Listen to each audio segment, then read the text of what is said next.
د پیغمبر ختم نبوت په خطر کې دی زما د پیغمبر ناموس رسالت په خطر کې دی زه خپل ذات دفاع نه کوم ما ته که چا کنځل کړي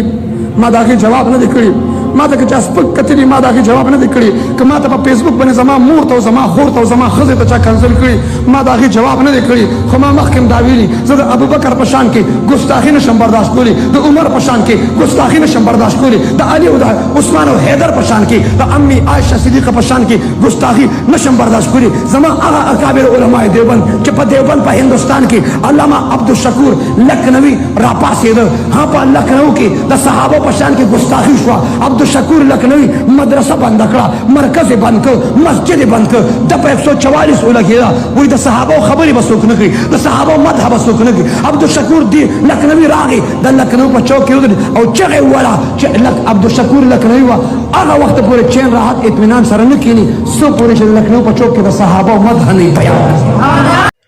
سبحان الله سبحان الله السلام علیکم الکوزیم شرمان خان او دا ډېر سبق آموز ویډیو ده مفتی سردار حقانی صاحب ناموس رسالت ختم نبوت باره کې وټه باندې بیان دی او مخکې ملګرو شریکه کړي او د ویډیو په لوزو یې مدح بیان کړه هغه ظالمانو زما د پیغمبر حرم زما د پیغمبر عزت زما د پیغمبر ناموس د امي عایشه صدیقه په شان کې کنځل کړي عبدالشکور لکھنوي د لکھنوي په چوک کې وایي او ظالمو زه به د خپلې مور نوم درته واخلم زما مور ته کنځل وکړه دا به برداشت کړم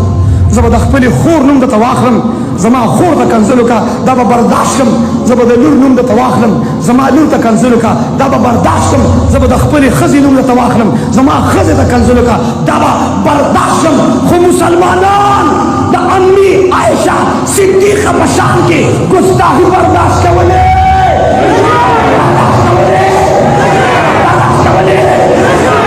اور عائشہ صدیقہ زمان کا ٹولو مور دکھ نہ دا اور کسی نے کیا خوب جملہ کہا ہے کہ ماں کے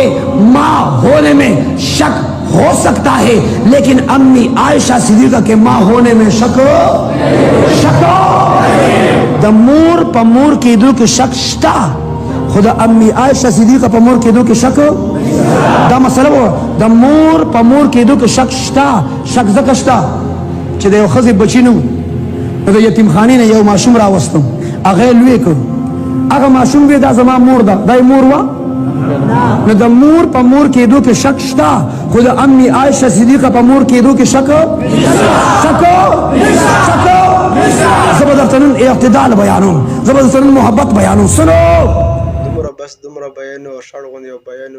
مفتی سردار حقانی صاحب کې جوړلی مو او ډېر پاتې شوی هم او د ویډیو کتل ډېره بربني والسلام